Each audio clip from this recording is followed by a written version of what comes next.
Good morning, committee. Welcome to day 2 of Labor, Health, and Social Services' third meeting of 2024. Today is August 30th. And we're going to call roll because we have some new additions to the committee today. So Ms. Talbot, if you'd call roll for Friday. Good morning, Mr. Chairman. This is roll call for Joint Labor, Health, and Social Services for August 30th, 2024. Senator Barlow. Present. Senator Bouchard. Senator Dockstetter. Here. Senator Hutchings. Here. Representative Chadwick. Here. Representative Clouston. Here. Representative Hornock. Here. Representative O'Hearn. Here. Representative Penn. Here. Representative Trujillo. Here. Representative Ward. Here. Representative Yin. Here. Co-Chairman Baldwin. Co-Chairman Zwonitzer. Here. You have a quorum. Thanks. Any opening comments from any member of the committee? Checking. Everybody had a good night in Cheyenne. Great place to be. First up today, committee is the Healthcare Commission. You'll see at 8:40. It's 25 LSO Draft 156. I do know there are some people here in the audience who wish to testify on the bill. However, I also know it has become a politically contentious issue, and due to certain social media threads, has a very unlikely chance of passing the session, from what I understand. So just to check the committee's temperature, if we could do a quick straw poll on how many committee members actually would like to hear and work this bill today. We'll still have a public comment regardless, but I did want to check of how many of you wish to proceed for the next 90 minutes on discussing the Healthcare Commission for the third time. So real quickly, anybody who would like to continue to work on this bill draft, if you would raise your hand. 1, maybe 2. I know you just got all the way down here, Senator Dockstetter. So with that, committee, we probably won't be working the draft, but we do appreciate many of you have come here today to talk about, I guess, the impetus for the bill draft and the need in Wyoming to have better research and information when it comes to healthcare, affordability, access, et cetera. So if anybody does want to come take some time for public comment and talk about, the need. I know we hear about the need a lot up there on this side of the committee. But we've been kind of short on actions on how to solve many of the problems Wyoming faces. I would open it up at this time if anybody wants to come forward and just say good morning to the committee. This will be your last chance probably for 2024 on these topics.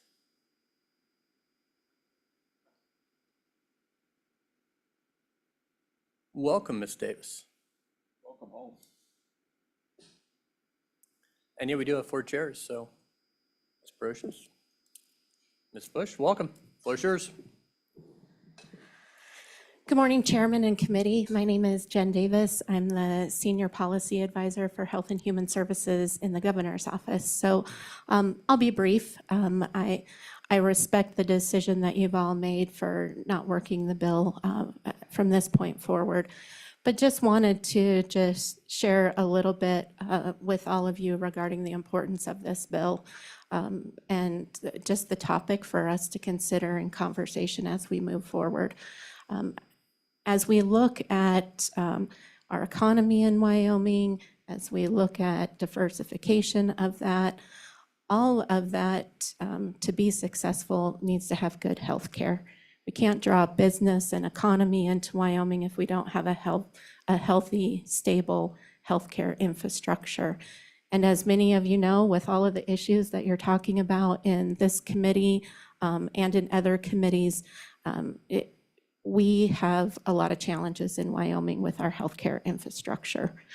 And so the purpose of establishing a commission is really to put healthcare in the forefront. We have bodies that look at energy. We have bodies that look at other important issues, gaming. All of those things contribute to our economy, contribute to people wanting to live and work in our state, and healthcare is a piece of that. And so by having a commission, it really elevates the conversation that this is important to Wyoming, and we need to continually have a body working on those issues that can have expertise and buy-in from all areas of industry, government, And that's really the intent of a commission, is to have legislature, industry, executive branch, all at the table working together to help solve these complicated issues, which really need year-round attention. They don't really get solved in a short period of time because they're complicated.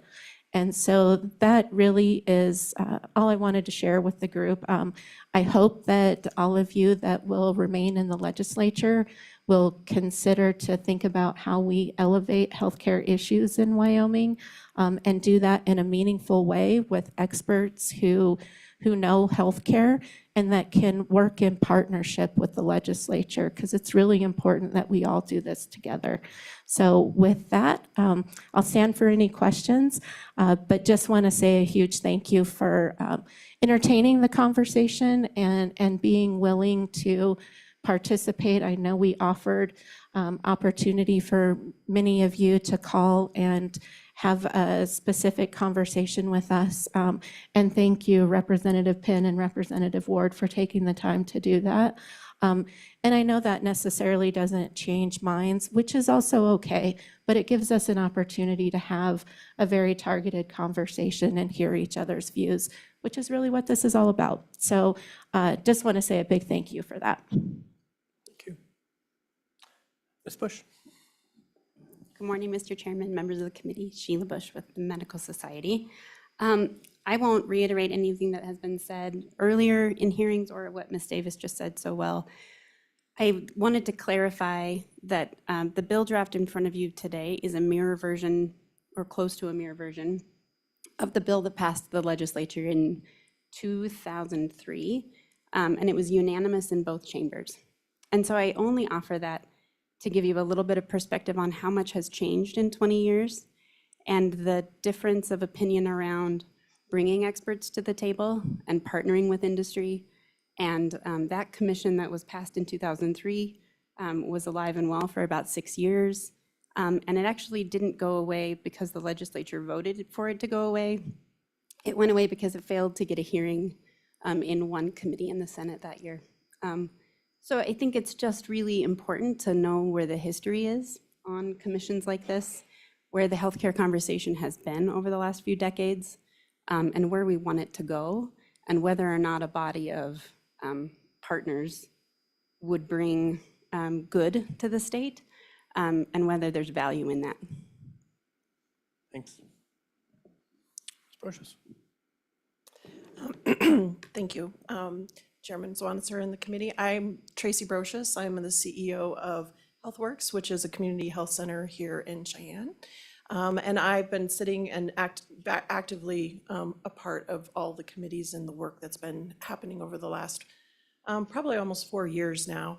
And I just wanted to say that as we shared with the governor a couple years ago, the people that have been active in this committee and all the subcommittees and everyone in healthcare in general is very intentional and very committed to making sure that Wyoming has a great healthcare system.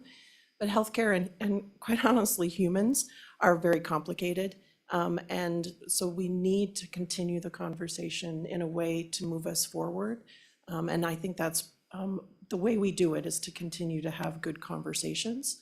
And this platform and the commission, in some ways, as we move forward, the work won't stop. The infrastructure won't be there, but the work won't stop. But the conversation is good because we need to continue to evolve. So thank you. Thank you. Representative Hornall. Thank you, Mr. Chairman. I do have a question, kind of a general nature of this. I don't think any of us in the room disagree that healthcare isn't a critical part of the discussion that we need to have in the legislature and the executive branch in Wyoming in general. This committee, I think, is committed to good healthcare systems within Wyoming, and we have spent hours and hours, working on that. The commission has as well on the governor's side, and all of that work, I think, is critical and important to Wyoming healthcare and what's going on.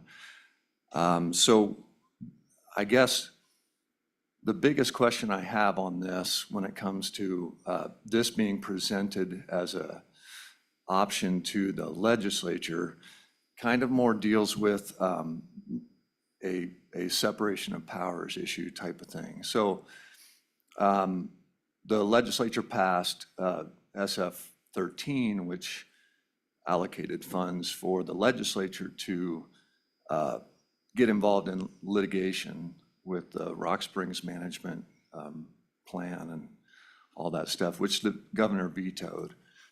In his veto message, he specifically talked about the overstepping of bounds between different branches of government. He did not believe that it was within the purview of the legislature to necessarily get involved in litigation, that was something the governor would through the executive branch and the AG's office. And, you know, his letter made sense. It makes a good point about those separation of powers and how important that is. So when it comes to this, I guess looking at what's being offered here, I see that as we have a body, obviously, in the legislature that deals with health care processes and systems and things like that. So I guess the biggest question is, how is this not kind of the governor blurring the lines of the executive branch to kind of overstep a little bit into the legislative purview for a committee like this? I guess that's kind of my biggest question of what that means and the intentions from the executive branch side. Go ahead, Ms. Bush. Mr. Chairman, Representative Hornock, thank you for that. I think clarification, this is a group of individuals who are seeking approval from the legislature for the legislature to enact an extension of itself to do work year-round and do that work based on requests made by the legislature. So the way the commission worked in its former iteration in the early 2000s was the commission took direction from the legislature on what they were supposed to be working on and discussing, and then that group reported back to the legislature. It was purely advisory and to make recommendations for the legislature to take or reject or tweak, change, whatever. Some of it was just data. And so I wouldn't see this as it being a governor's entity, but rather a partnership. And the way it's constructed would be purely at the direction of the legislature. And you could also make it go away at any moment too, as happened in 2009. I think yesterday demonstrated a pretty perfect example of the use. We had a really good bill with the insurance credentialing, and you had an incredibly important part of the healthcare community come forward and say they just didn't know about it, or they didn't tune in enough to know that the detail could have potentially impacted them. And it's just the nature of how quickly the process moves. And I think that if a well-constructed commission with all the right players were there and pharmacy were at the table, you could probably mitigate some of that, because you guys do have a lot on your plates. For many of you, this committee is just one of several others on which you sit. And so it's just that extension of you, because we have a citizen legislature. Each of you don't have full staff the way many other states have. And so you personally, Representative Hornock, don't have a staff member within your office as an elected official who just advises and researches healthcare. And so in states like Wyoming, where we have a citizen legislature, this is a tool that the legislature can wield at its direction to say, hey, help us with data on this, or we need more information on this, or this is really complicated or controversial. Can you get those people together and have robust conversation? And then bring us back what you talked about. And we can tell you that we don't like any of what you discovered, or we can say, yeah, maybe there's there's some nuggets there worth exploring. And that's strictly the sole purpose of it. It's nothing more. It doesn't have authority. It doesn't have any, it's not binding to anything other than the legislature seeking more information from a group of individuals who care deeply about the topic, and us reporting back as you direct. Thank you. Other questions? Welcome to the table. Go ahead. Good morning, Mr. Chairman, members of the committee. My name's Jeff Daugherty. I'm here representing OSP, and I am so grateful that this matter's been postponed because I worried that the comments that I had prepared to give may have caused this committee to weep openly and without shame. So I'm glad that I was able to spare everyone my comments today, but I did want to amplify Ms. Shaynor's comments yesterday, especially with regard to the outgoing members of this body. I need to express my gratitude to those individuals. I know how much time each of you put into these jobs and the amount of work you put into preparing for each meeting, the amount of time you spend traveling back and forth across this state. That's not lost on me.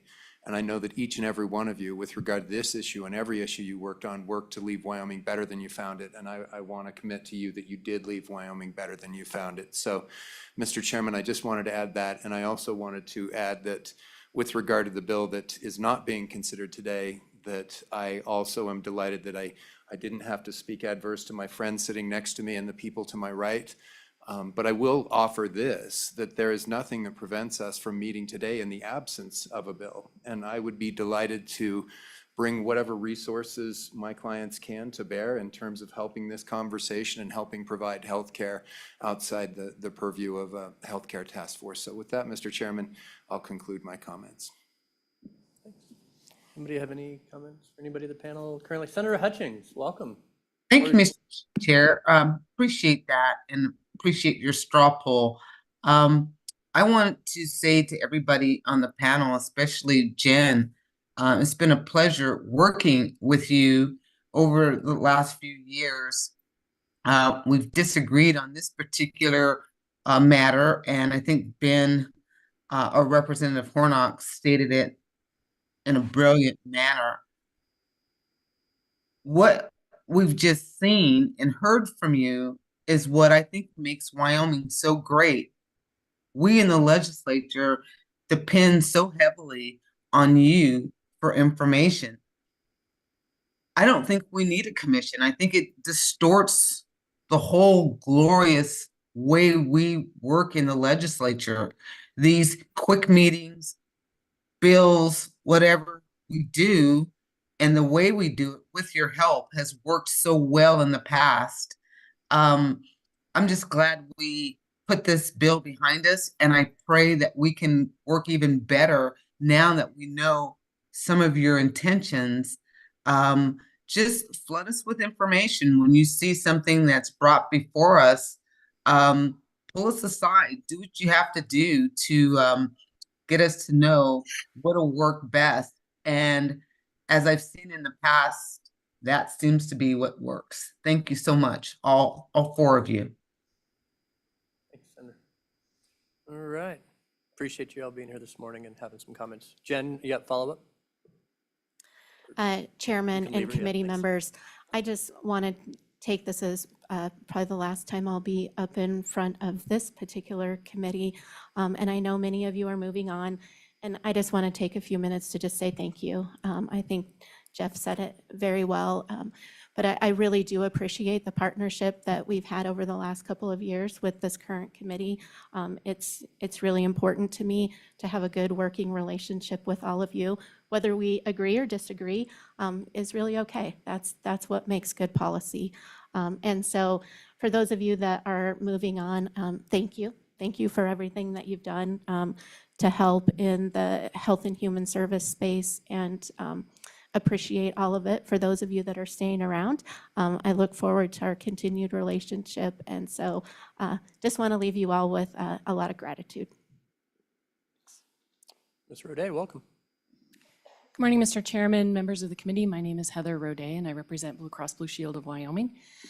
Wanted to offer that we continue to be willing to work with all the healthcare stakeholders I think that you've seen us in action. We've been an active member of the Healthcare Task Force. We'll continue to do so as long as that information is sought after. One of the things that is really important to understand and appreciate about Wyoming healthcare is we always have to think about cost. And so the inclusion of insurers in the conversation is really important. We've appreciated that seat at the table, and we'll welcome conversations and questions in the future for sure. And then finally, echoing all of my colleagues before by thanking you all for your service and the time and dedication that you offer to the people of Wyoming. Thank you. Thank you. Any other public comment regarding healthcare? See Ms. Passano, welcome. No rush.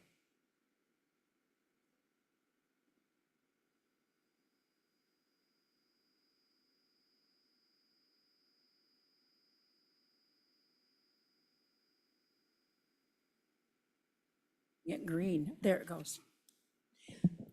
Good morning, Mr. Chairman, everyone on the committee. Carolyn Passano from Wyoming Healthcare Association. Long-term care. I'm moving backwards. I thought I would just say something this morning, even though we're not going forward, that I believe is important. The aging was left off as any category. And we know from A&I that the numbers of aging are going up exponentially, and per capita in Wyoming and across the nation. And as a matter of fact, Wyoming, looking at where it is in the nation, sits in the top 3% per capita, that is. And we need to perhaps think about that with healthcare, because healthcare and aging are kind of partners, as we know. And I'm thinking of where aging is going within long-term care. We are going to have to change. We know that they are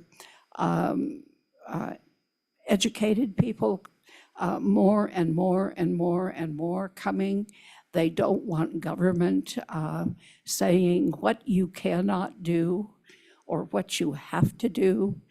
It is a changing world. And I believe that the legislature will lead that forward with what they know, what you know. Sorry to see some who have the most information won't be with us, giving that information more as we go forward, and it's needed. Within long-term care, we no longer can just let people sit around. They want to be challenged. And I hear my friends tell me that they are absolutely not going to long-term care. They can't waste their life there. And that tells me about purpose. Everyone in this room has purpose. And as you get older, our life needs purpose. And if you look at what we're doing in long-term care, we've got to bring in local book writers. We've got to give them the opportunity to continue to grow. If you look at agriculture, if you look at those who raise crops or those who raise animals, when they have a changing of the guard within the family, someone that is taking over says, oh, go have a vacation, have a good life in retirement. They don't know how to retire. And we think of them as dying too soon. it is, I'm only coming up here and talking about it because it's something that those of you who are coming back will be challenged with. I am challenged with as I go forward with Wyoming Healthcare Association and know that we have to change and give the elders, the aging, a place at the table. And had this bill gone forward, I would be speaking a lot longer on how that could happen. But thank you for the time to say what I've been able to. Hey, Representative Hornok, go ahead. Don't go too far, Carol. Thank you, Mr. Chairman. I do have a question for you, Ms. Bastow. Thank you, by the way, for the hours of service to this particular committee. So I appreciate that. But you mentioned at the very beginning that aging was left off of what in particular, and where would you say it could be plugged in? Could you make that connection where there is the possibility of something that we could actually look at? Where was it left off? Actually, aging is a part of the conversation of healthcare. And one of the things that we're finding is that when we talk about healthcare and you have childcare, you have all of the distinctions of areas where healthcare is an importance. I'm going to give you a story that happened last week as an example. I was in an office with a physician. I will say it was cardiology. And I was waiting to speak with someone there. And I overheard, I actually was an eavesdropper and heard a conversation between an elderly person about my age and the cardiologist. The person had had something happen to their heart just recently. And the person asked the cardiologist, what can I take as a supplement to strengthen my heart? And the cardiologist said, nothing. I've given you XXX medicine.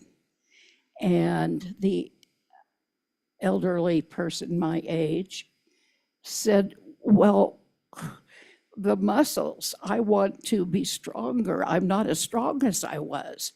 And the cardiologist said, well, you know, all the muscles in the body are different. The heart muscle is different from, and went through that. And the aging person said, but doctor, every cell in the body has a millions, jillions of mitochondria. That doesn't change, and I want to get better. There's aging actually could go across all of it.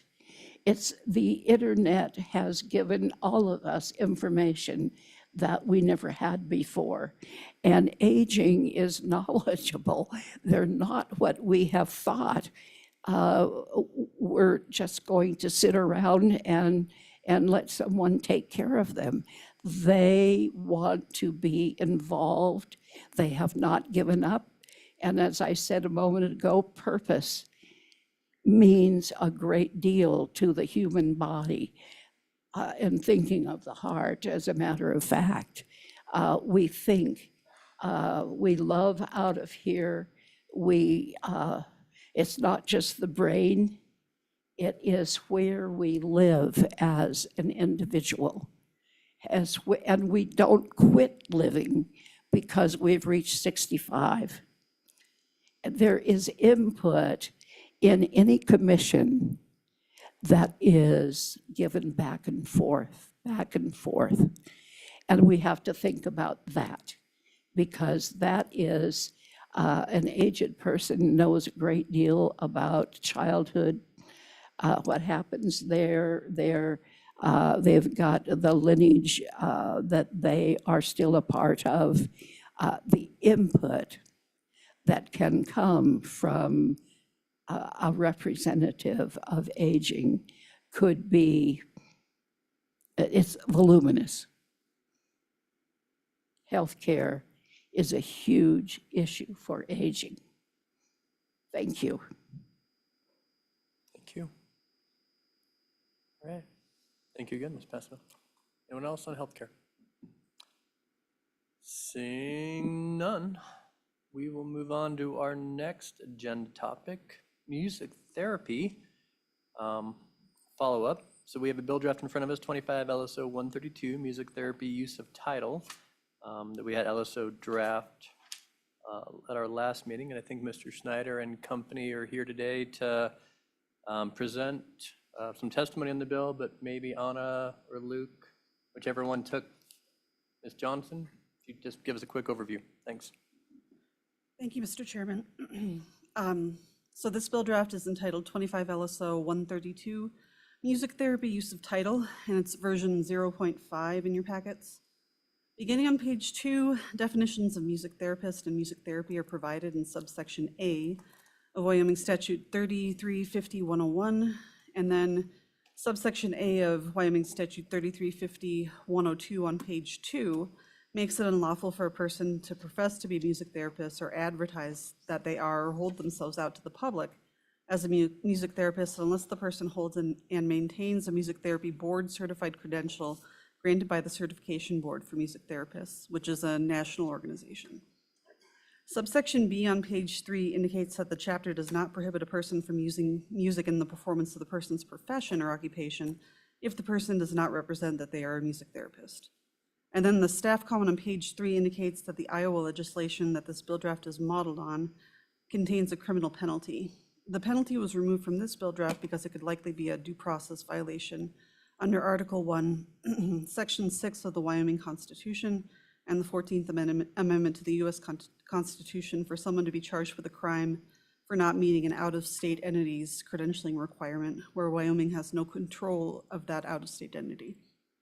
And then section 2 on page 4 provides an effective date of July 1st, 2025, and I would stand for any questions. Questions for also? Say, Representative Hornock. Thank you, Mr. Chairman. I'm actually just curious if we could potentially do the same straw poll that we did for the last bill draft. We've been through this at each of our 3 meetings in the interim. So I'm just curious if that would be okay by the chairman. Yeah, I don't mind. I mean, this is our 3rd talk and we've reduced it down to use of title, but everybody who would like to proceed with this bill and the conversation of the people who have come down today, if you'd raise your hand, that want to continue working on this bill. 1, 2, 3, 4, 5, 6, 7. That would be enough. So we're going to keep working on it. With that, Mr. Schneider, come on down and bring people with you. We have 4 seats, but we could even pull up an extra 1 or 2 if you'd like.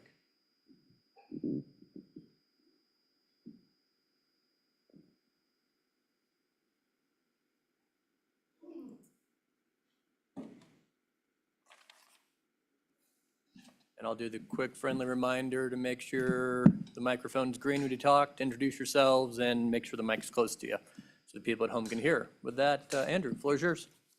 Thank you, Mr. Chairman. My name is Andrew Schneider. I'm with the Wyoming Music Therapy Task Force. First this morning, I just wanted to thank you all for exploring this as a positive thing that the legislature can do for our hardworking families now that will have a positive impact over the coming years. And to all of you who are ending your time in the legislature, I especially want to thank you for your service and to this committee for having us back throughout the interim to explore every possible avenue for state recognition of music therapy. There may be some that we haven't explored yet, and depending on how this goes, we can look at doing that in the next interim, I guess. But just want to thank you all for the contributions from left, right, and center to get us to a point of something that will work for Wyoming. It's my privilege today to speak in support of the draft bill that you have in front of you, alongside some other members of our group. We do have online some folks from the National Board. If you have questions for them about how other states handle title protection. And then I believe we have the chair of the task force, Hillary Camino, but I'll turn it over, if I can, sir, to the music therapist who would like to speak to you today. Welcome. Whichever order you'd like to go in, whoever hits that green button first.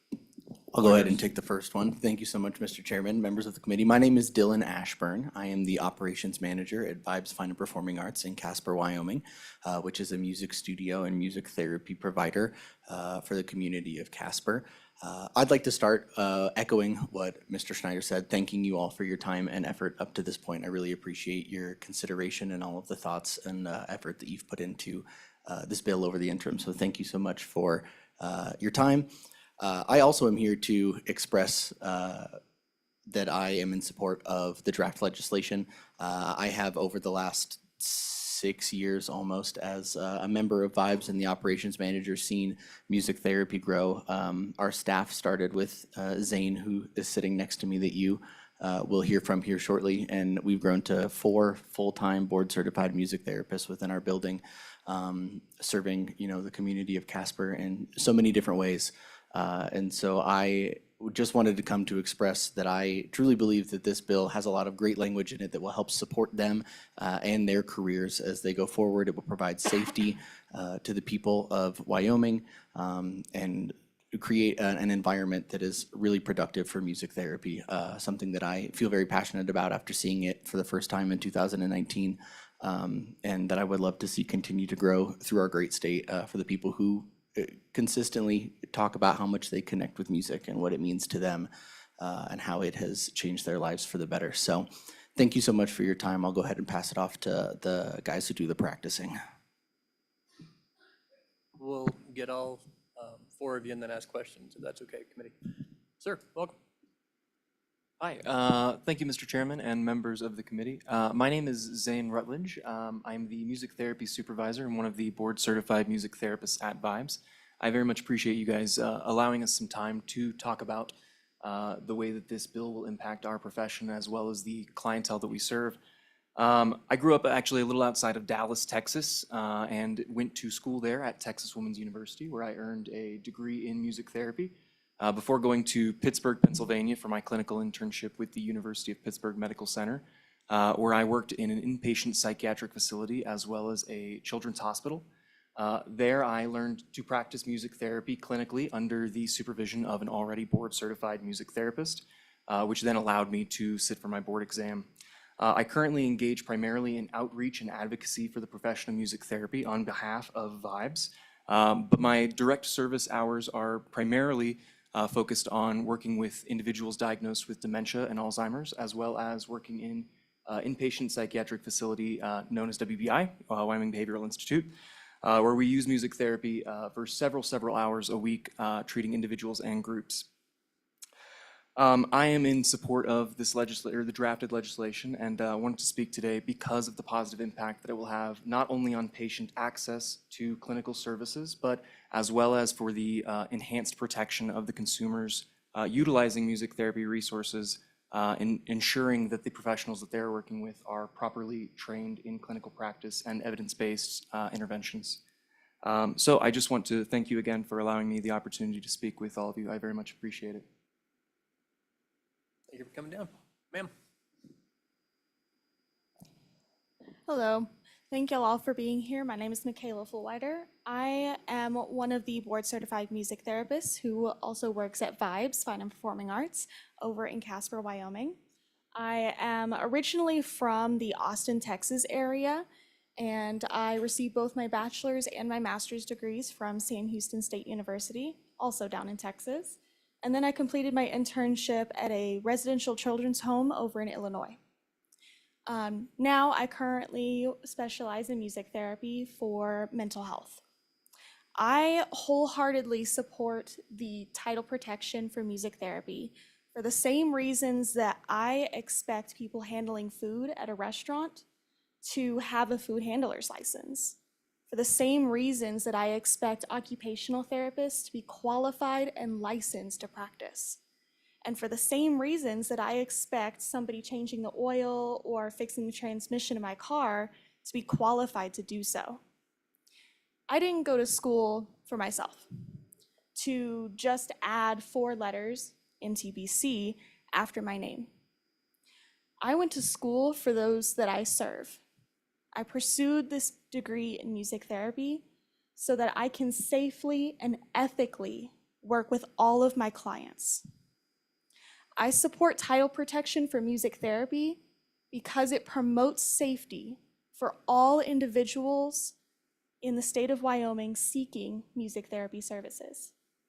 I do want to give a big thank you to everyone who is here today for your time and your consideration regarding this draft. We appreciate all of you. Thank you. Thank you. Go ahead. Good morning, everyone. My name is Nicasia Rivera, and much like everyone on this side, I am also from Texas. There is a trend, yes? So I am originally from San Antonio, Texas. I got my bachelor's degree in vocal performance at Texas Tech University. And when I finished, I realized I wanted to do more with music than just sing it. So what I did is I got a master's, a double master's at Texas Women's University, one in vocal performance, and the most important one in music therapy. I completed my internship, which was over 1,000 hours worth, in Houston, Texas, working for Seasons Hospice and Palliative Care. It was extremely difficult and probably some of the best times of my life. A lot of growing happened there. So the populations that I primarily serve are geriatrics and memory care. When you have someone who has a neurodegenerative disease, the term better does not apply in the same way. And accepting that we have to change our definition of better to increase a quality of life and ensure a quality of life not only for the caregivers of these people who desperately need it, but for the actual person experiencing life that is different than what they expected, and they can't even remember that was different than what they wanted.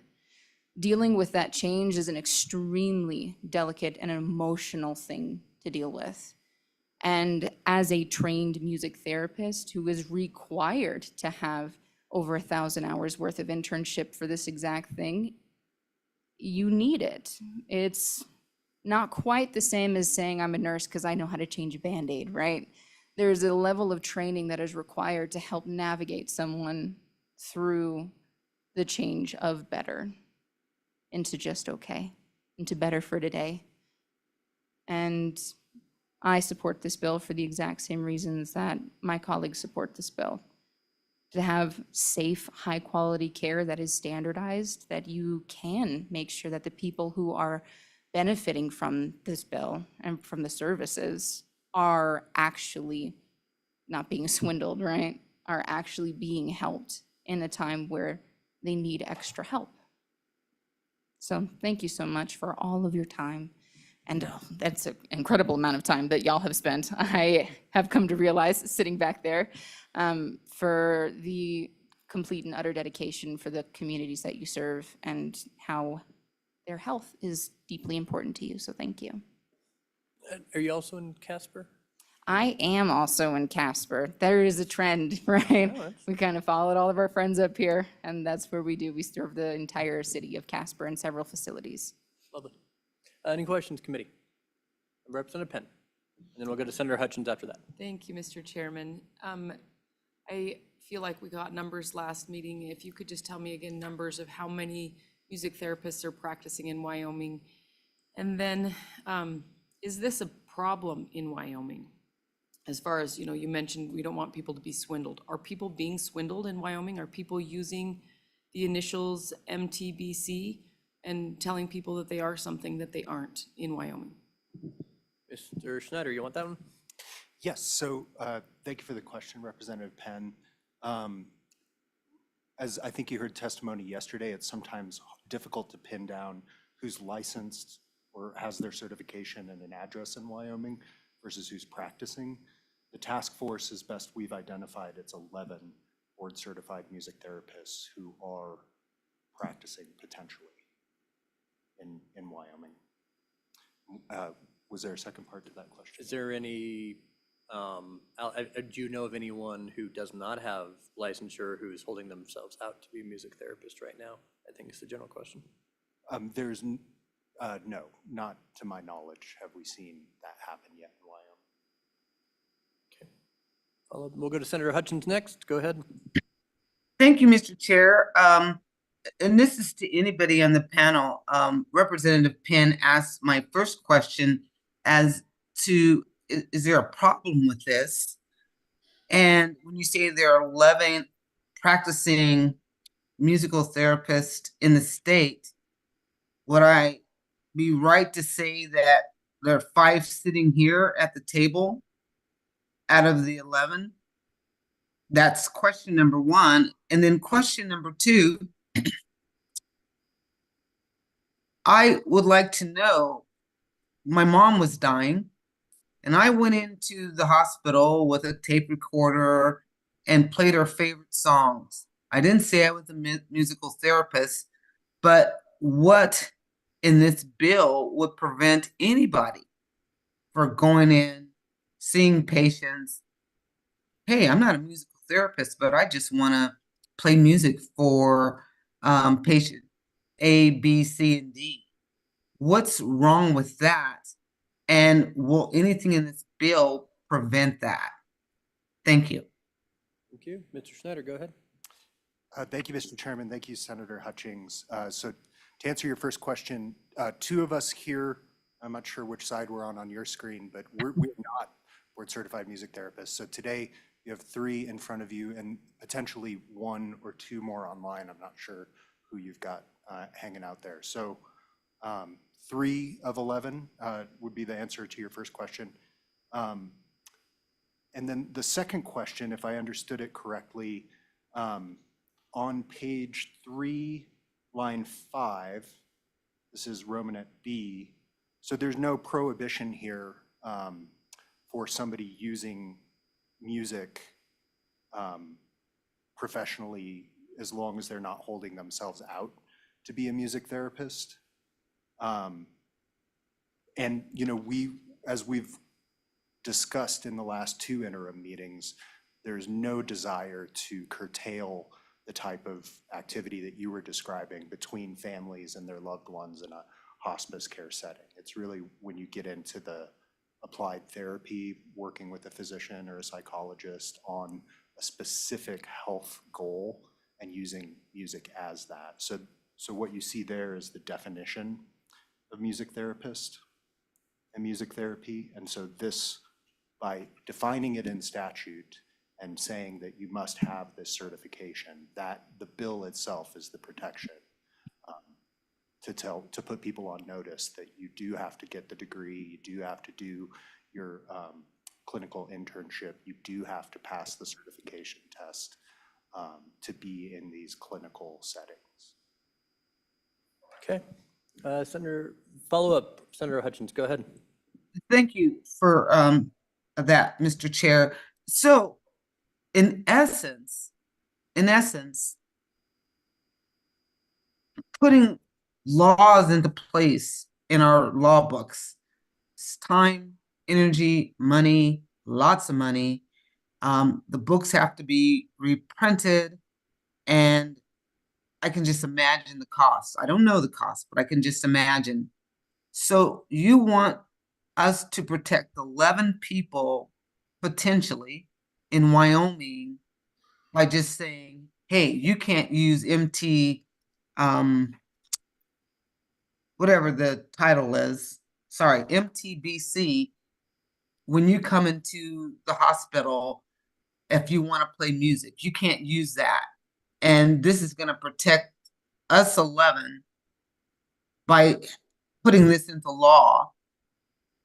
Is that what you're really trying to say? We want to spend thousands of dollars just to protect 11 people from something that's really not happening in Wyoming. And I don't mean to be cruel or rude, but I just want to kind of understand the value of spending all this time and energy for something that really is not happening or is an issue in Wyoming right now. Thank you. Any of you would like to respond to that one? Andrew, go ahead. Thank you, Mr. Chairman. Thank you, Senator Hutchings. I believe we all know that you don't have a rude or cruel bone in your body, so the question is taken in the spirit intended. Really, what we're aiming at here is not the protection of the music therapists, but the protection of the consumers of music therapy in the state. And so I would say that the way you've described our intent, that is not our intent. Our intent is focused on the consumer and protecting them. Wyoming is a title protection state. This is just how we've structured this in Wyoming, as the way that the state in statute would like to support positive things, such as access to music therapy. And by putting this title protection in place, we do believe that it accomplishes a great deal of public education about the profession and allows facilities to understand that this is a state-recognized profession. So those are the goals that we have in this bill. And to your question about the cost of this, we had originally brought forward a suggestion for licensure, which is the other part of Wyoming's structure, is either title protection or licensure at the state level.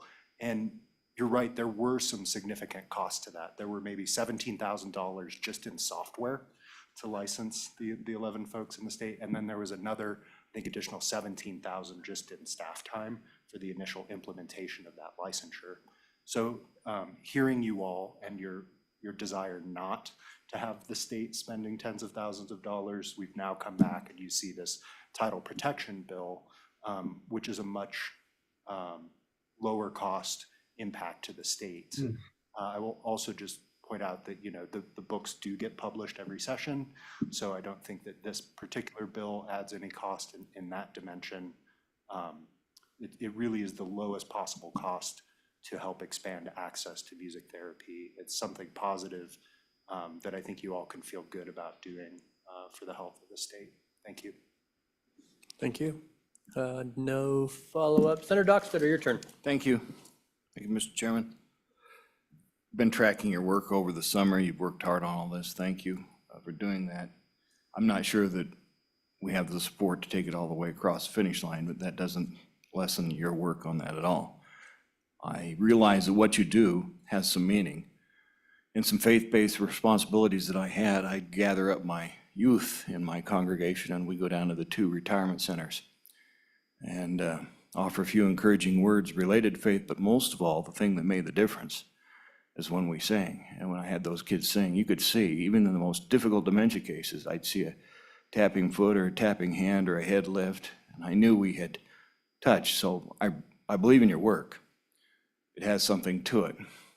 My concern is what I hear you're based in kind of the population centers of the state. And I don't see with something this small that we can get out in the rural areas and make a difference there.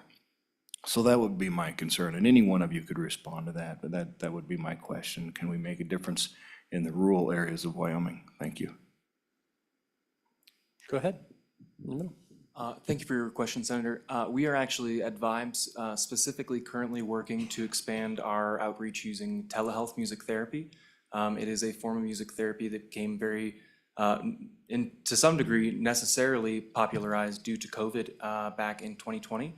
And most research has actually found that music therapy from a telehealth perspective is actually a very comparable level of efficacy, which would allow us to reach those more rural communities. Thank you for your question. Thank you. Yeah, go ahead. Follow up. You know, as we see, and we've discussed some of this, I think at your last meeting in Pinedale, that, you know, we're projecting maybe in the next several years, this field potentially growing to 30 practitioners. We don't currently have a program of study in the state at UW We're developing soon the first internship program in the state at St. John's Hospital. So the profession is growing in Wyoming, and nationally it is growing, which is why it's not a bad idea to get ahead of it with title protection now before you do start having folks saying, oh, Wyoming's a place where I can hang myself out as a music therapist because they don't have this protection. So, you know, not to take away anything from the types of musical activities you're describing, we think that having title protection will allow us to recruit and retain young folks, because we know that these are really good jobs for our musically gifted youngsters to go get a bachelor's degree, do their internship, and come back and have a positive impact on the health of their local communities. That's really what this bill accomplishes, and why we've been so diligent in working with you all throughout this interim to try to find a pathway forward. Okay, Reverend Hornock. Thank you, Mr. Chairman. I'm curious to know what other states offer title protection then for music therapists, and what that looks like in other states. How across the country, how many, and yeah, what that really is. Mr. Snyder, if you know. Thank you, Mr. Chairman. Representative Hornock, I did not bring with us today the handouts that we provided at your Pinedale meeting, but if you go back in the packet, there will be some information or an email from me that outlines how music therapy is situated in all of the states where it is. There are almost as many ways that licensure title protection is handled as there are states that handle it. There are two that were looked at as potentials for modeling this legislation. Iowa was the one that made the most sense, that was probably the easiest entry for Wyoming. But there are some other states that do have penalties and that handle this in different ways to make that statutorily work within their constitutional framework. But just, it's more common for them to have licensure either through a board or directly through a Secretary of State or directly through the Department of Health. Those are kind of the main ways that music therapy is recognized in different states that do. Thank you, Mr. Chairman. So I understand that you guys do, you know, a valuable service, and I'm sure that many people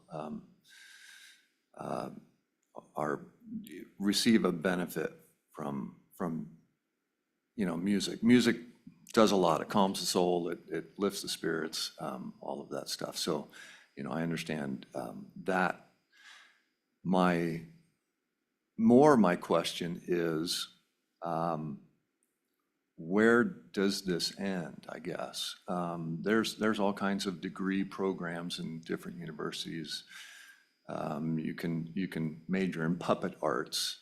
You can major in costume technology. I just looked up a few: bagpipe performance, golf course management, you know, mechanics, you know, so I guess those degrees are all important. They all serve a purpose, but they're not something that is licensed everywhere. And so I guess how much do we want as a state to involve the government in those things, in private entities, in any form of expression that people pursue? You know, the example earlier was used of mechanics. I'm not a licensed mechanic by any means, but I have a truck that's completely torn apart right now that I'm putting back together. I've done that with motorcycles. I've done that with vehicles. I've taken engines out. I've replaced transmissions. I changed my own oil.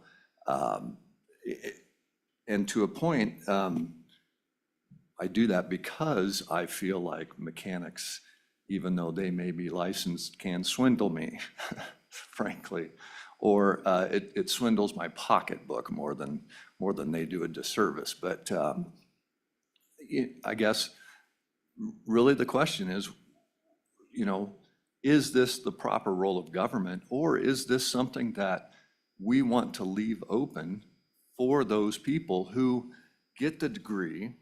You can put the credentials behind your name. That gives you validity to any client that comes along and asks for that, versus ensuring in state statute that there's a protection for certain individuals, which then leaves out other individuals. Because from what I've seen, when government starts monkeying into things, prices go up, or the cost of your service will probably go up, which puts some people out of the ability to afford this service potentially.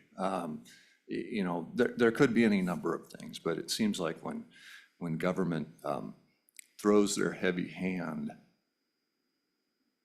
a little more often than I think they should, then services really go down. So I'm curious why we would want to strike that balance and incorporate the music therapists, which all of you guys are involved in the practice currently. Why we would want to draw that line and include you guys in the licensure, when seems like government we could potentially mess you guys up a little bit, in what you guys are allowed to do. Yeah, I would love to hear from you. It's all you. Yeah. Thank you so much for your question. I feel that a slight form of clarification is needed in this particular topic, only because when we put music in front of anything, suddenly the only thing that we remember about music is, right, children's music, or how much fun it is, or when we sing the national anthem to begin any game, right? We think of the function of music, but not really how it can help clinically. I would urge everyone to keep in mind, kind of in the back burner, that we are clinicians first and musicians second. So we use music, yes. Like a surgeon has a scalpel, I have a guitar. And I use the music to serve my clients to meet non-clinical goals. It's not for pure entertainment. There is a significant amount of cognition, speech production, cognitive motor maintenance. There are more than a little benefit of music that we use, and it has nothing to do so much with entertainment or the inherent cathartic nature that is music, right? And that's a very difficult distinction to make, but it is an important distinction to keep in mind, that we are clinicians first, musicians second, and the tool that we happen to use is music, right? We are using this bill, we need it, or at least we support it, because it ensures that as a clinician, nothing can be misrepresented.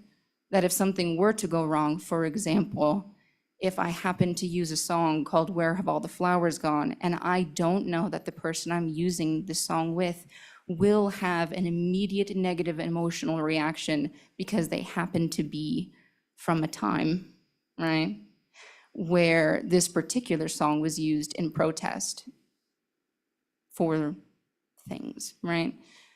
It is important as a clinician that I can help my patient or client or caregiver navigate that emotional response, that I don't just leave them in the muck and mire alone, right? And to do that, I am required to have a certain level of training. And that training can kind of only be guaranteed if that person has been board certified by our larger corporation. I say corporation, but like our larger big brother, to keep eyewise on us, to make sure that we are doing what we say we are doing. And that if we do not, then our client is protected. Yes, it is for us. I would be lying, right? It would be two-faced to say that it is not for us. But what we need it most for is to protect the clients and populations that we serve. And those clients and populations, you are absolutely right. There's nothing to stop anyone from walking in and saying, this is a music experience, it's cathartic, and it's wonderful. Not taking away from that. That's the reason why music therapy exists. It's because there's an inherent wonderful thing about music that can be used to reach clinical goals. But if you do not have the training to meet the specific need of that patient, then those goals cannot be reached, especially if you're not using evidence-based practices, which is important. And how can you have evidence-based practices if you have not been trained in those practices? I hope that answers your question. Representative Yuen, you have a question, comment? Mr. Chairman, just a little bit off topic though. But it's a question, right? It will be. Great, go ahead. I just wanted to mention that Carnegie Mellon has the only bagpiping major in the United States, and it is tougher to get in than probably computer science, and computer science is a top 5 degree program at Carnegie Mellon in the United States. So just because there is a bagpiping major does not mean it is easy, which is not related to music therapy, but it's my alma mater, so I just felt like I had to defend the only school that has a bagpiping major. Have you ever seen a bagpipe used in music therapy is the question? Yes. Okay. See, I know I could get it for you there. Other questions? I know we have some people online as well. Ms. Moore is there, but let me keep asking questions to the panel. Representative Trujillo. Yeah. Thank you, Mr. Chair. What is your guys' success rate? And maybe how do you measure success as well? And I know it's different probably in each of your fields with your populations you deal with, but how do you measure success? Thank you for your question, Representative. So success is a difficult thing to measure depending on the population, but oftentimes we use a collection of qualitative and quantitative data, especially when it comes to behavioralism. We are often using very quantitative data to measure their success rate in engagement, joint attention, motor function, as well as overall cognition. We are often working with early childhood development, which is very easily measurable with very numerical data.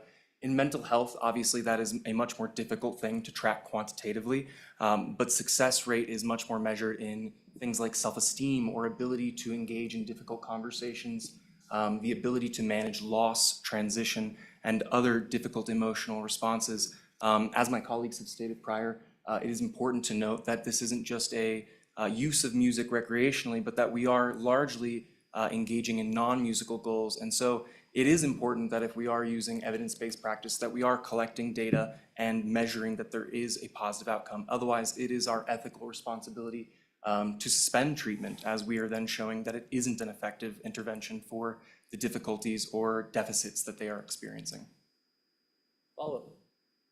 Follow-up. What is your individual success rate? As an individual, I give myself, as a parent, right? I have 3 kids. My success rate as a parent is how my 3 kids come out, for the most part. Each of you guys have been in your field practice for a while. What is your success rate? Go ahead. Thank you again for your follow-up. I think that would be a difficult question to answer, largely because in a lot of our facility work, especially with dementia and Alzheimer's, success is measured by a slowing of the disease or an active engagement of the environment, which is oftentimes difficult to measure over long term. As well as in an inpatient psychiatric facility, we will likely only ever see that one person once or twice before they discharge to another location without any kind of collection of data afterwards. So it is difficult to report that definitively because we don't receive that data as a follow-up. Okay. Other questions for the panel? Go ahead, ma'am. Have my mic actually turn on, that'd be great. If I could give a story that would at least try to attempt to answer, it will be allegorical only because that is the nature of the beast. My success rate, I would rate rather high on account of there was a woman that I had the pleasure of being her music therapist until the day she died. She was nonverbal for the entirety of the week. She would not be responsive. She had flat affect. She was obviously someone who was diagnosed with dementia and had been living with her dementia for quite some time, and it was very deeply progressed. If I got to her in the morning time, which I normally did, I was able to sing My Bonnie Lies Over the Ocean for her twice. At the end of that song, she would look me dead in the eye and tell me a story about how her father nicknamed her Bonnie because he was an old Irishman, and she was his Bonnie Rose. So my success rate using just that particular allegory, I would say it'd be pretty high. Thank you. Follow-up, Representative Trujillo. Thank you, and that's exactly what I wanted to hear. Representative Penn, I'm going to get you eventually, Ms. Moore, online, but give me just a little bit longer. Representative Penn, go ahead. Thank you, Mr. Chairman. Again, this bill is about licensure. And so it keeps coming back to that for me. I'm in the healthcare field. I have had the misfortune of working with many board-certified doctors who are terrible at what they do. Licensure does not ensure that you are good at your job. You're good at your job because you enjoy it and you work at that. And I don't think that that creating a licensure in this state is what is going to ensure that people have good outcomes. It feels a little bit like we're trying to corner the market. Yesterday, we talked a lot about turf wars and, well, you're allowed to do this and you're not allowed to do this, and that's our turf and we're going to do this. And it feels a little bit like that. I think that you guys are lucky to not have this licensure. As Representative Hornock nailed my thoughts, it's good when government is not getting its heavy hand into your profession. And so I don't know if you have any comments on that. Go ahead, Mr. Schneider. Thank you, Mr. Chairman. Thank you for the question. I think,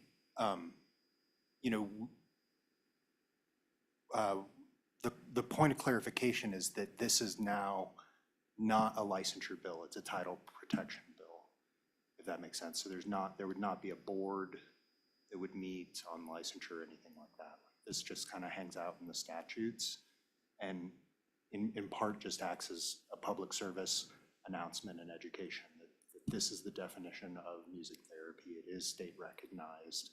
And as we've discussed, there are just benefits to health outcomes in our communities by having this in and recognizing, as many other states have, that this is an important practice. I'm certainly sympathetic to the fact that it doesn't protect someone from getting the degree, getting the certification, and being a bad actor. There are other, I think, remedies for that. In terms of whether or not, or in response to your question around whether we agree with we would actually be better off without this, you have the public, the music therapists in the state forming a task force and seeking state recognition. I don't know of a time when you have had a group of agreement like that coming forward and saying, this is what I want.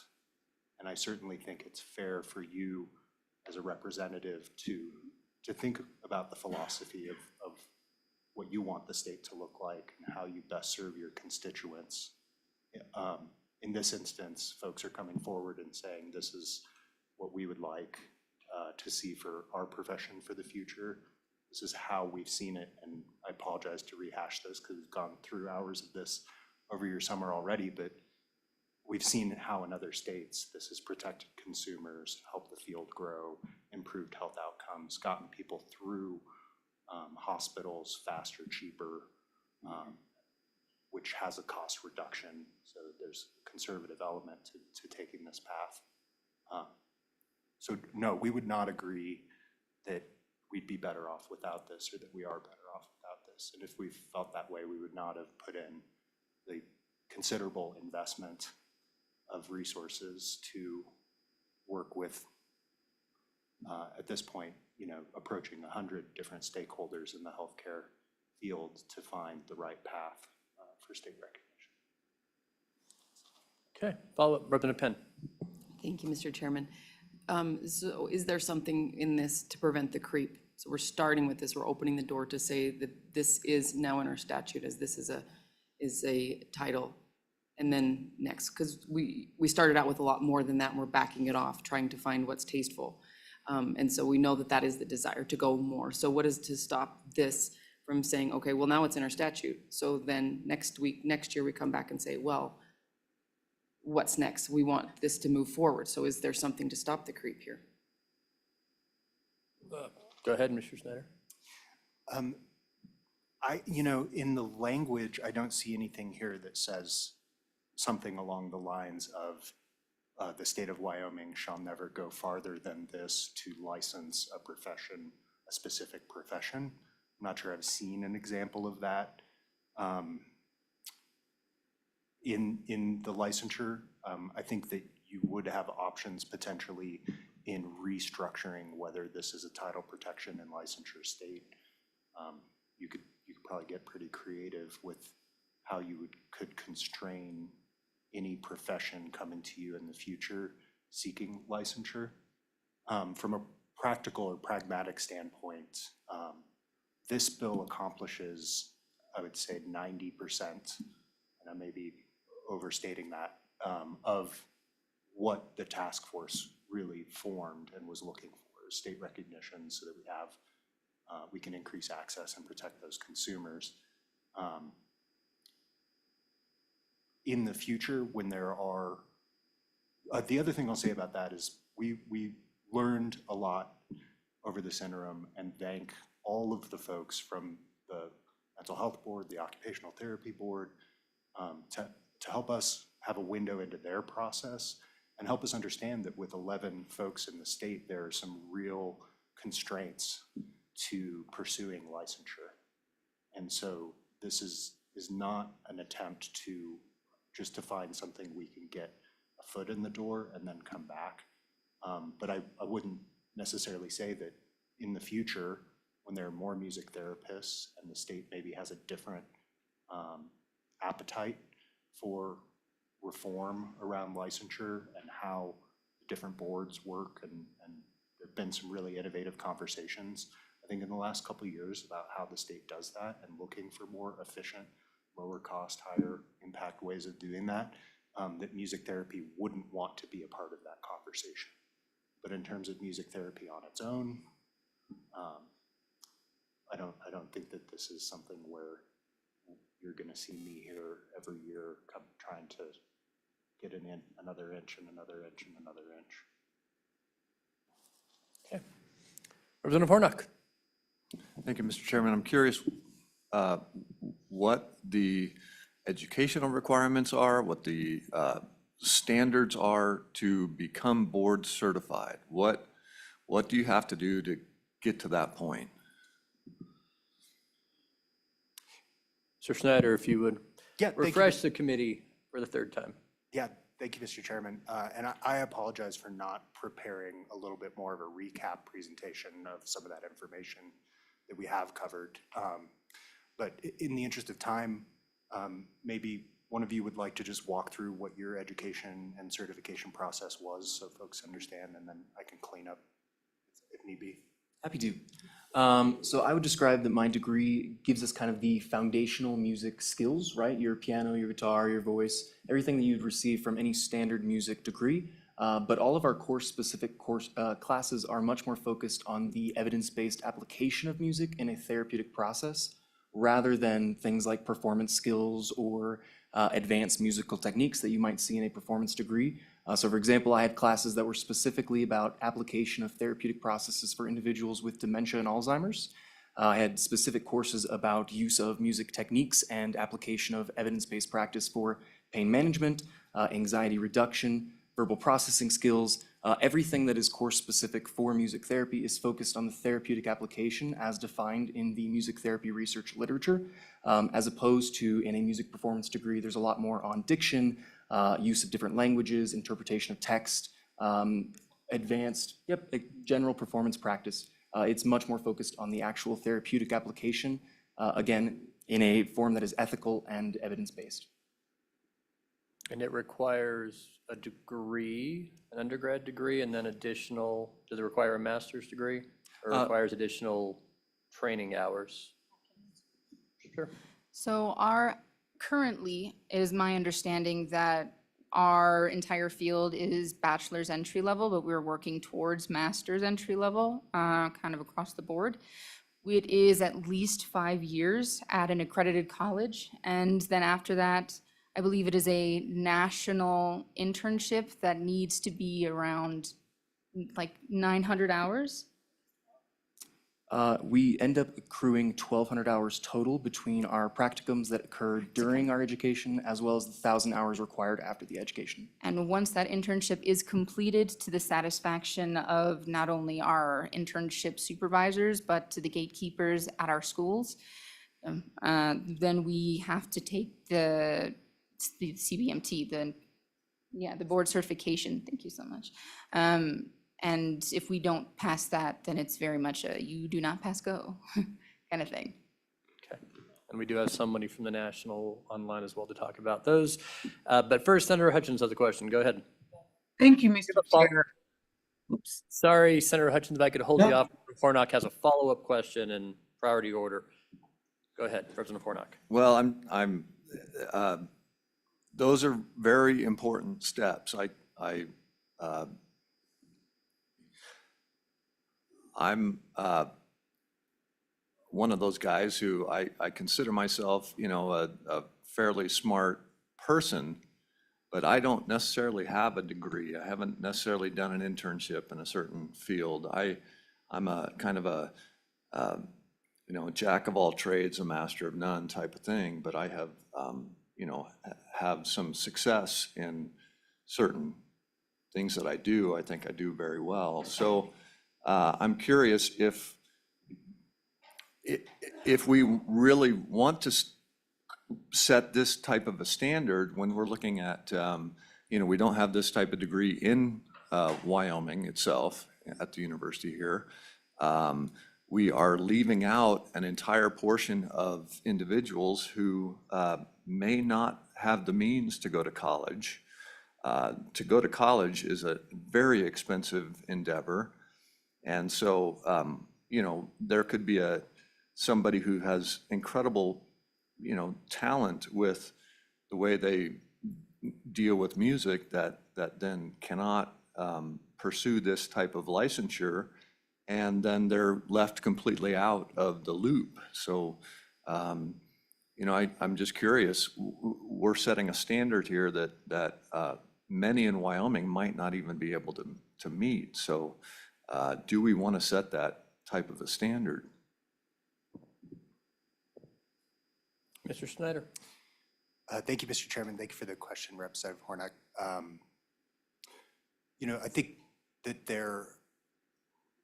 I have the benefit of traveling all over the state and seeing how different programs use music and arts in therapeutic settings with folks who have gone through higher education and have received the education and been vetted in a clinical setting to be effective in those spaces. And just remind some of the video that we watched in the first interim meeting where we discussed that there are real examples of folks trying to apply music in a hospital setting, not seeing that a patient who's nonverbal is being agitated. There are group community reentry programs where you do want to have a certain level of training. But then we see that by the mere fact of having music therapists in Wyoming who've selected Wyoming or left Wyoming to go to school and come back to Wyoming, that they are then training other musicians and other teachers in how to do the types of what we call creative aging programs, which are now going around the state and having a tremendous impact. So you do have people who are using music in a non-clinical way to reach social outcomes, to pass barriers of isolation in some of our most suicide vulnerable populations, men over 65, for example. And so, I think that we all want to see more people accessing this type of education. We want to see folks who are musically gifted being able to pursue those programs and come back and do that. But we want to make sure that consumers are protected if they are seeking music therapy services, that the person who's coming into the NICU and working with their child understands how the technology works in the NICU, understands how that patient's hospital experience needs to go, when they need to get out of the way, how they need to scrub in to make a safe environment, all of those types of things. You know, you really want to make sure that somebody goes through that training, I think, in those settings. And that's why the definition is a very tight, small, constrained to those evidence-based practices that do happen in those clinical settings. And then the rest of what a professional or even a family member is going to do does not fall under any title protection, and we would not want to stem or reduce those kinds of opportunities. Like, I think we all agree we want more opportunities for musically gifted people to have the kind of positive impacts on our communities that the folks sitting in front of you here today have. Thank you. Thanks. With that, we're going to go to Senator Hutchings. Thank you, Mr. Chair. Quick question. I'd like to get an answer from all of you. Are you licensed in Texas? If any, yeah, go ahead. One by one, ready, go. So currently, Texas does not require licensure. They are working on reaching that milestone. In Texas, it is a board certification entry level. I do believe they have some form of title protection, but licensure is not one of them yet. So I guess the answer for everybody else is no. Okay. Yep, Representative Clouston.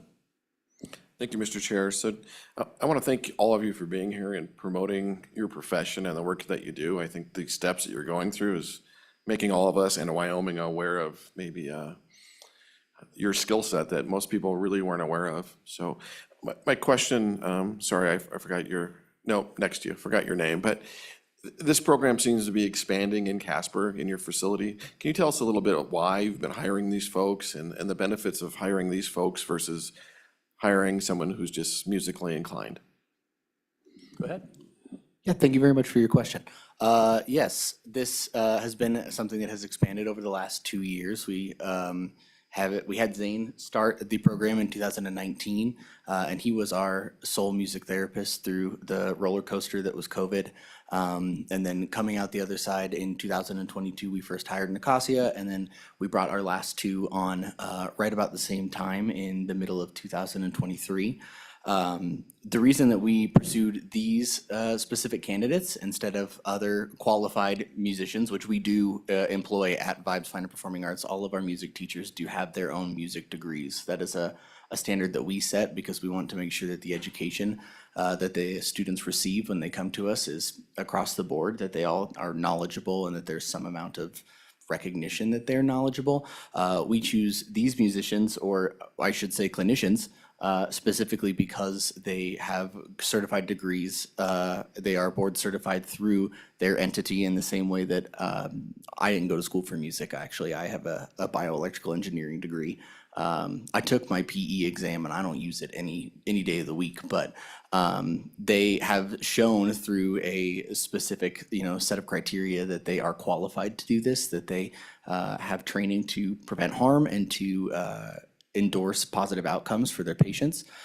Whereas if I were to take any one of my amazing musicians that I have at the studio, they're great people, they're great musicians. I trust them all with their students without any doubt in my mind, but they don't have the qualifications or the training needed to perform these clinical acts that our therapists are taking on a day-to-day basis, if that answers your question. Good. Okay. Ms. Moore, you've been waiting patiently. I know you've heard the conversation. Anything else you want to add? Thank you, Mr. Chairman, and I'd like to thank the committee for your Dr. Kimberly Senamore. And I am a Regulatory Affairs Associate for our National Credentialing Organization, the Certification Board for Music Therapists. I also work at a university that actually has a golf course management degree, and I understand it's quite lucrative. But I want to clarify a couple of pieces based on listening to this conversation. And one is, and Mr. Schneider mentioned this already, but I do think it's important to recognize that the bill we're currently, or the language we're currently considering, is title protection, which is a much different than a license. It like my colleague said, It does offer what we're looking for in terms of state recognition. It's just a much narrower in scope than a licensure bill. So I think that's really important consideration and piece. And there are two other states, Iowa and California, that both have title protection, and they're working quite well in those states. I also think it's important to recognize kind of the narrow scope of what we're trying to protect title-wise, and that is music therapy and clinical music therapy services. In addition to family members and loved ones, there are other health and education professionals that utilize music in their work. There'll be the nurse that sings at the bedside of a patient, or a counselor who puts hits play on a CD. I'm dating myself a little bit here. It's play on a CD as part of some sort of therapy session. And there's nothing in this bill or in any of our efforts across the country that limits that use. We encourage people to use music. There's some wonderful organizations like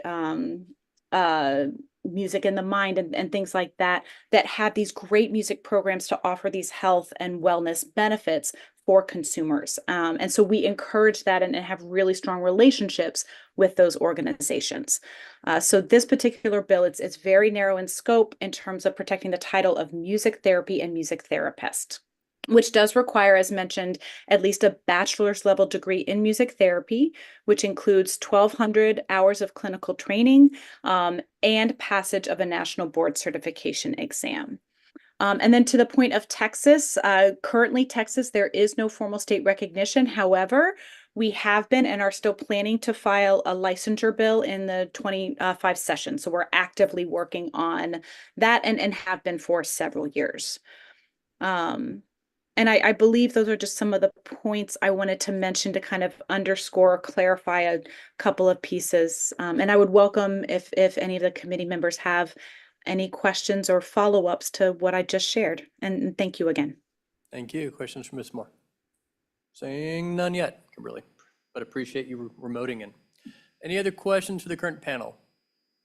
Representative Clouston. Thank you, Mr. Chair. And so just to any of you, we have 11 licensed, or not licensed, but 11 degreed music therapists in Wyoming. How many lives do you think you touch? We'll go monthly. Jump right in. Thank you for that question. I actually, part of my job as the music therapy supervisor is to actively track the number of patients that we serve in facilities. And I believe even just Vibes alone, with our 4 board certified music therapists, we treat a rotating 200 plus a week. So we're looking at sometimes close to 700 to 800 a month, assuming that some end up staying at the facility for multiple weeks at a time. So the amount is fairly significant, I would say. Thank you. Not sure if there's any other people in the audience who wish to testify. I'm going to leave them up here unless those other people want to come forward. Other public comment? Okay. I just have. Oh, go ahead, President Trujillo. Thank you, Mr. Chair. I just want to thank you guys for being musical therapists. I appreciate it. Anything to get out of Big Pharma is always a plus. In April, I did ask to maybe have you guys look into working with domestic violence victims who are pregnant, because we know that the babies suffer traumatization. And I hope moving forward that you guys can do that and bring some numbers showing progress, I guess. Thank you. With that committee, is there any other public comment? Seeing none, is there a motion on a bill draft in front of us? Let me move the bill. We couldn't even get to the number in time, but everybody else is on their A game. Moved by Baldwin and seconded by O'Hearn. It's 25 LSO draft 132. That'll teach me to use the internet. Oh, there it is. Okay. Too many windows open. Discussion, amendments. He says Representative the other day, and just it was total stress. He said driving in. Let me, great, Representative Yin. Mr. Chairman, thank you. I think there was some concern on whether there's enough people to license, but I think the highlight of the number of people in the profession is not as important as the number of people that they will affect. I think that if we want to provide a point of comparison with other licensures that we've done, when we licensed midwives, there were less than 10 licensed at all. Right now, there's still only 16 licensed, but it's still important to have that licensure for the people that they touch. So all for it. I think it's a good idea. I'm voting aye. Representative Clouston? Thank you, Mr. Chair. Yeah, and you know, again, this isn't even about licensure, right? This is just letting the patients and their families know that these are educated, qualified, certified music therapists. And it's just making a delineation between who has attained to become a certified music therapist and who just enjoys music and sharing that with people. So I think what you guys are doing is valid, and I fully support it. Other discussion or amendments committee? Representative Penn? Thank you, Mr. Chairman. I also think what you do is valid. I fully support it. I don't support this bill. I don't think that this is an appropriate way to use as a public education campaign. I think that there is nothing stopping you from educating future employers about the difference between you being board certified and others who are not, and I would prefer to go that way. Okay. Question being called on 25 LSO Draft 132 to make it a committee bill for the 2025 session. Ms. Talbot, if you'd call the roll. Mr. Chairman, this is roll call for 25 LSO 0132, music therapy use of title. Senator Barlow? Aye. Senator Bouchard? Excuse? Senator Dockstetter? Aye. Senator Hutchings? No. Representative Chadwick? Aye. Representative Clouston? Aye. Representative Hornock? No. Representative O'Hearn? Aye. Representative Penn? No. Representative Trujillo? Aye. Representative Ward? No. Representative Yin? Aye. Co-Chairman Baldwin? Aye. Chairman Zwanser? Aye. 9 aye, 4 no, 1 excused. With that, committee, now seems like a good time to take a 10-minute break, so we'll reconvene at 10:20. And again, thank you for driving down from Casper and being here today to testify in person. Ms. Moore is well online. Certainly wish you the best. I think the chair, co-chair, and I will figure out where bills are going in the next couple months. Senate or the House, we'll let you know.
All right, committee, welcome back.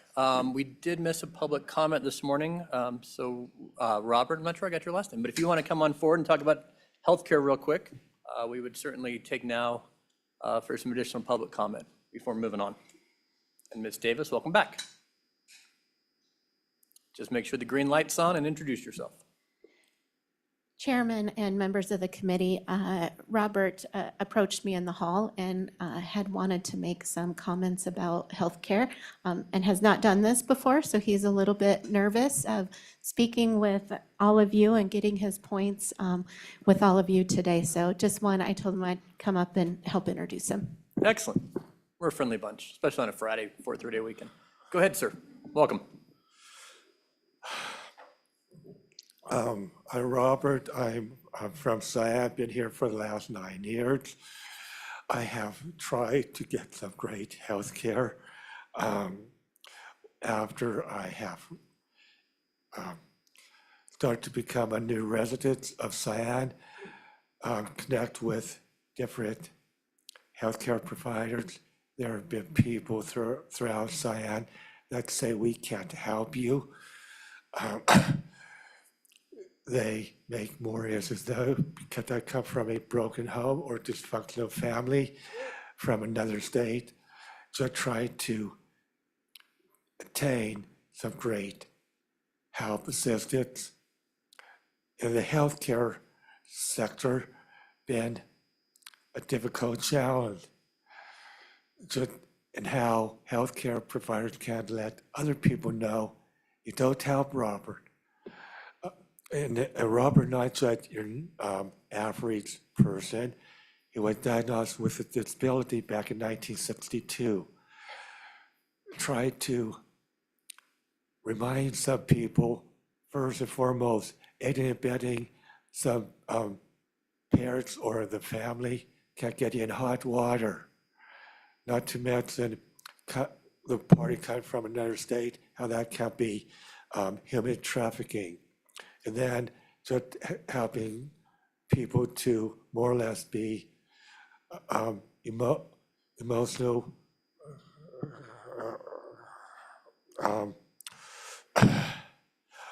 rapists or reneging on their word. And then how that can boils down to a person's rights, human rights, civil rights, protective rights, racial discrimination.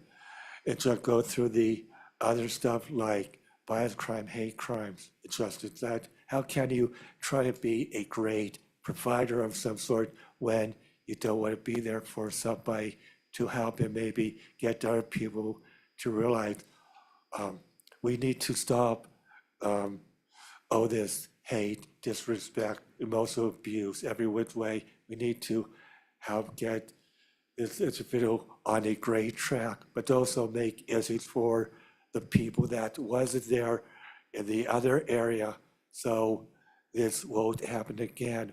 Or how can we try and get society, a number of people just to realize we're all children of our Creator. Because all children are supposed to have the right to understand the Bill of Rights, the amendments, the articles, and that begin back when we're born, the unalienable rights, the biblical citizen right. Try to speak about stuff that many people don't want to speak up about. And then how people can't go and try and make more issues for keeping it disconnected from employment, having contacts, creating acquaintances and friends. So try to survive one way or another. And then how counselors or counseling centers don't want to be there. They want to find out what you need help with. They say, we can't help you with though. But still, I come to the legislators and ask you guys, how can we make the system better? Or is it tied to maybe start overhauling the healthcare system and letting certain providers know those that they'll work with. We gotta renew your license because you have elected to not be there for everyone. Committee, healthcare access is a significant issue in Wyoming that remains. Senator Baldwin, question? Thank you, Mr. Chairman. We'll make it a question. First of all, I want to thank you, Robert, for coming to the committee. This is a big deal. It's not easy. It's intimidating for somebody that has to sit in those chairs. It's a hard thing to come before. So I mostly want to thank you for coming and for sharing those things. We need more people like you to come share committees like this one. Fact is, you may be the smartest person in the room, and we appreciate this. And so that would be more of a thank you and a comment than a question. So thank you for coming and sharing with us. What else? Okay. Thank you much. Thank you, Ms. Davis, unless anything else. Okay. Appreciate it, Robert. We will continue as a legislature and as a state to do better and find ways to make a dent in healthcare access and affordability and make sure we're treating all patients with respect and trying to solve the needs of the state. Representative Yin. Mr. Chairman, I know this is a little non-traditional and it is the last meeting that you two are chairman for. And again, I want to thank you guys for your service to this committee because it's been a long, hard trough, and the trough maybe not the right word that I'm looking for, a long, hard slog. And healthcare is one of the hardest aspects of our government to wrap your head around, both the interplay between the state government and the federal government. And what's on the ground, which is very different in Wyoming compared to a lot of other states. All that to say is that I might be a little selfish here, but many of us have a long way to go home. And unfortunately, because the number of people that won't be coming back in this committee is high, I would like to dispense with the other two topics and move to adjourn so we can still have daylight by the time we get home. Anna, is that a debatable motion? I don't think it is in the session, but let me check with LSO. You might want to give us just a minute, but we don't think so. I don't think so either. I can just do a quick roll or quick vote and we'll go from there. All in favor of Representative Yin's motion to adjourn our meeting, please say aye. All opposed say no. No. Let me get a show of hands. All those in favor of adjourning, raise your hand. 1, 2, 3, 4, 5, 6, 7. That's wrong. It's a lot of wrong. All right, well, with that, I guess we will adjourn the last meeting of the interim for Labor and Health today. For this session, Chairman Baldwin, I know you've had several terms on this committee, as several as chairman. And I think you still have TRW left, right? I do. Okay, I know several of us have more committee meetings coming forward. Welcome, members of the public. We might have just missed you there. But with that, I do want to appreciate the work of the committee and everything we've endured the last 2 years. Those of you who are remaining in the legislature, I certainly hope the next 2 years you'll find beneficial to the people of Wyoming and continue to work hard for all of our constituents. LSO, thank you for all the work you put into this committee, and you'll continue to put in the future. And I guess I'll look forward to, I know I'll see many of you because I live in Cheyenne again. Senator Baldwin, do you have anything to add at the end here? No, I would just thank the members of the committee and those in the committees that have served before. It's not always easy. It's a difficult road. We do discuss difficult topics, and we don't always agree. But thank you to everyone sincerely. And I do have a couple of meetings left. I do have TRW left, and if any of you would like to talk about wolves next week, please feel free to tune into wolves. But no, thank you very much. LSO, Representative, just if you have anything LSO before we officially leave, let me know and give us a recap. Representative Ward, go ahead. Thank you, Mr. Chairman, and thank you to both of you for how you've generally been fair to all the members of the committee. I want to register my hearty disagreement with adjourning early, especially because I was looking forward to discussing the topic that's scheduled for 1:30 regarding taxpayer funds in sexually explicit events prohibited. I think that's an important topic to talk about, and I'm very disheartened that we're not going to talk about it. And it hasn't been how you've run this committee in the past. And so I'm appreciative of that, and I am having a hard time understanding why we would do this. In committee, I will ask the Department of Health. I know they were going to present some information, and I think maybe Department of Family Services as well, if you did have anything written that you were going to present to send on to this committee. I will certainly check with the director for this afternoon. I think they were providing us a list of grants. And so LSO, if you would double check as well to make sure that information gets to the committee. I do believe that bill draft won't be going too far and will be sticking around for the 2025 session, I'm just guessing. So with that, Senator Dockstader. Express appreciation to everyone who has served, who is leaving us. Thank you for all those years. A special thanks to my Lincoln County colleague for working with him on all these years. Wish him a safe journey in life. Thank you. All right, well, thank you to everyone, and have a safe drive home on a Friday before a 3-day weekend. I trust you'll all have a wonderful time, and we'll look forward to seeing everyone down the road in some way, shape, or form in Wyoming. With that, we are adjourned.